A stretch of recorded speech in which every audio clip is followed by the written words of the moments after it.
Ah yes, good old Bloons. It has many maps, easy ones and hard ones, long ones and short ones, and ones that give you loads of space, and ones that give you barely any space at all.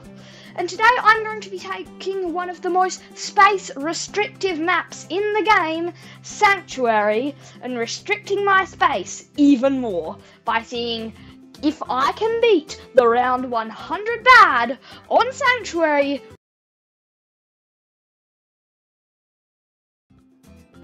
Wait, that sounds pretty normal. Oh yeah, whilst only using one of the platforms. You can just about fit 9 towers on this platform if you space them out correctly. We are only going to be using 8, since for some reason if you place land towers too close to the water puddles on this platform, then you can't place towers in those water puddles. I don't know, it's weird. I have no idea why, but it's how the game works.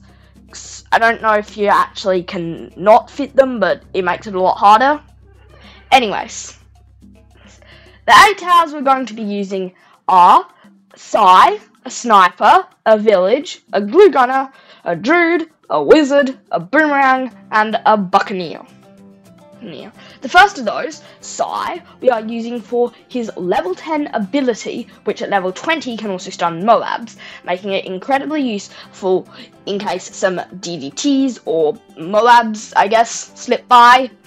Mainly DDTs, but in case anything else slips by, we also have a panic button. A Sniper, which will be 204. This will be used to get any balloons that slip out of the range of our other towers. And that's also what we're going to be using the Glue Gunner for, as a panic button in case there's too many balloons get out. We're upgrading it to a 240 to allow us to use a glue storm and corrosive glue, meaning it will actually damage the balloons.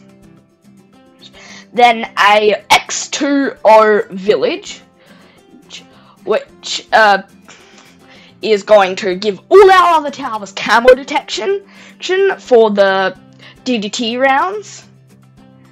And that's also what we're going to use the Boomerang for. Since the Village gives it camo detection, we're going to upgrade it to a 502 to deal with the DDTs, and we're also going to upgrade the Wizard to 520, also to help deal with the DDTs. The Druid, which will be upgraded to a 230, is going to help us deal with any regrow balloons, so we don't accidentally create a regrow farm by letting, like, a couple regrow blue balloons leak past. Then, finally, the Boat will be used to suck in the round 40 Moab and round 80 ZOMG. And with all that said and done, let's have a look at the run.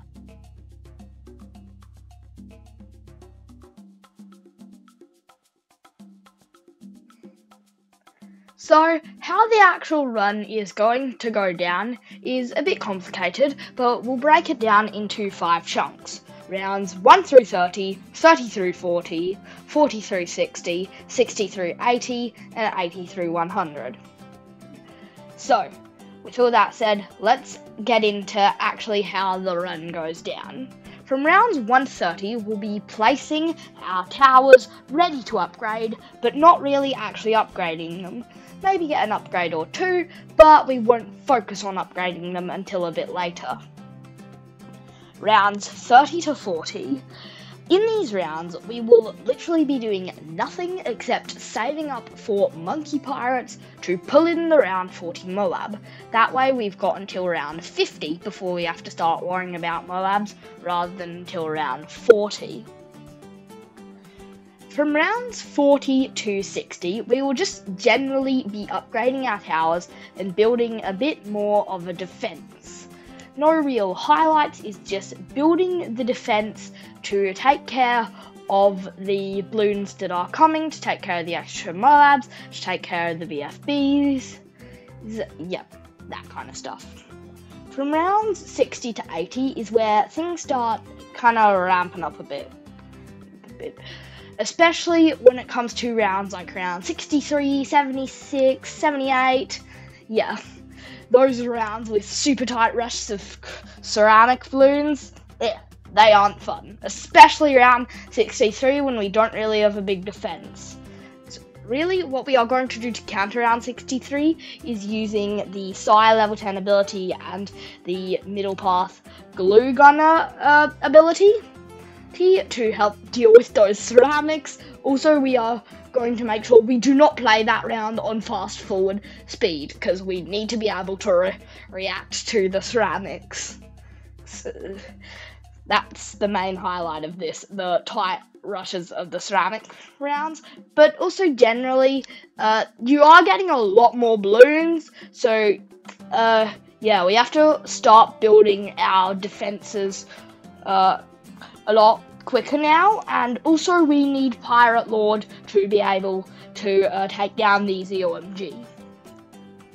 From round 80 to 100, the new things that we are going to be getting are the Wizard and the Boomerang T5s. We want Archmage and Glaive Lord to help deal with the DDTs. He's also Pirate Lord will help out with that. Also Size level 20, when he hits level 20, his ability can stun Moab class balloons. So that's really useful. And although the DDTs are scary, they aren't the worst thing in the world. Then for round 100. Now the bad is super tanky. And because our setup is more made to counter DDTs, as although they aren't the worst thing in the world, they do require a more specific setup worked around the fact that they're lead, camo, and super fast. So our setup's not that great at generally dealing damage. Also, for some reason, I was able to use Size ability and it didn't stun the bad. Rather, after the bad was popped, it stunned the children of the bad. I have no idea why that happened, whether it's intentional, whether it's a bug. I have no clue as to how or why it happened, but it did, and I'm not complaining, because without it, I don't think I would have been able to beat the bad. Or, well, I could have beat the bad, but not the balloon inside the bad. You get what I mean. But anyways, that is the run.